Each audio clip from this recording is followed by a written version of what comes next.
ఇప్పుడు America Hess attack Iran కదండి. ఎందుకు ఇరాన్ అటాక్ చేశారని చాలా మంది అడుగుతున్నారు. అలాగే మన వెనిజులా ప్రెసిడెంట్ ఎత్తుకెళ్లిపోయి వెనిజులా కూడా వాళ్ళ కంట్రోల్లో పెట్టుకున్నారు.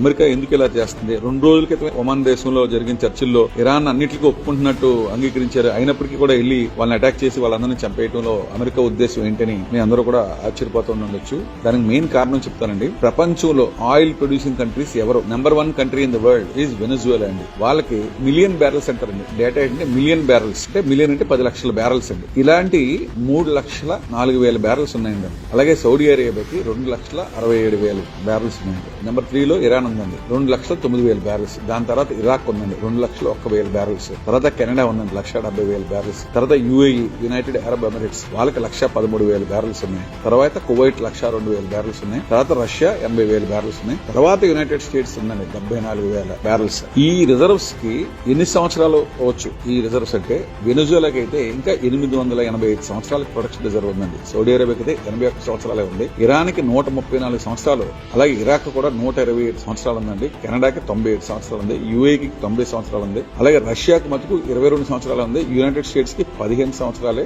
ఇయర్స్ ఆఫ్ ప్రొడక్షన్ రిజర్వ్ ఉందండి. సో అమెరికాకి ఆయిల్ అయిపోద్దండి 15 సంవత్సరాల్లో. The years of production reserve అంతే ప్రొడక్షన్ రిజర్వ్ లో ఉంది వాళ్ళకి. So they want to control the world oil supply అండి. అందుకనే వెనిజులా అట్రాక్ట్ చేశారు. They have taken control of the entire వెనిజులన్ supply. అంతకు ముందు ఇరాక్ ని అలాగే కంట్రోల్ చేస్తున్నారు. ఇప్పుడు ఇరాన్ కూడా కంట్రోల్ చేస్తే సౌదీ అరేబియా అలాగే వాళ్ళు చెప్పినట్టు వింటారు. మీరు లాస్ట్ టైం వింటే ట్రంప్ గారు కెనడాను కూడా కలిపేసుకుందాం అంటున్నారు. సో అప్పుడు ఏమవుతుందంటే ప్రపంచంలో ఉన్న ఆయిల్ అంతా ఆయన దగ్గర ఉంటుందండి. ఈ బ్రిక్స్ కంట్రీస్ అమెరికన్ డాలర్ వాడకూడదు, డీడాలరైజేషన్ కి వెళ్దామని India and China have tied up with Russia to see that they will not buy dollars అండి. అండ్ ఆయిల్ పర్చేస్ అన్ని కూడా ఇరాన్ నుంచి, వెనిజులా నుంచి, రష్యా నుంచి కొంటాం మొదలెట్టారు. సో అమెరికాకి ఎకనామిక్ పవర్ కి ఇది విపరీతమైన దెబ్బ కాబట్టి ట్రంప్ గారు ఏం చేశారంటే ఫస్ట్ ఆ వార్ ఆగకుండా, రష్యా వార్ ఆగకుండా వేరే దేశాల ద్వారా జెలెన్స్కీ గారిని యుక్రెయిన్ నుంచి గొడవ పెట్టి రష్యాలోనే డీజిల్ షార్టేజ్ వచ్చేలా తయారు చేశారండి. తర్వాత వెనిజులా నుంచి వస్తుంటే వెనిజులా డ్రగ్ కార్టెల్ అని చెప్పి ఆయన ఎత్తుకెళ్లిపోయి పట్టుకుపోయారు. అలాగే ఇరాన్ లో ఖమేనీ గారిని చంపేసి ఇప్పుడు ఇరాన్ లో గొడవ పెడితే, అలాగే ఇంతకుముందు గతంలో ఇరాక్ లో కూడా పెట్టారు కాబట్టి సో ఇరాక్ ఆయిల్,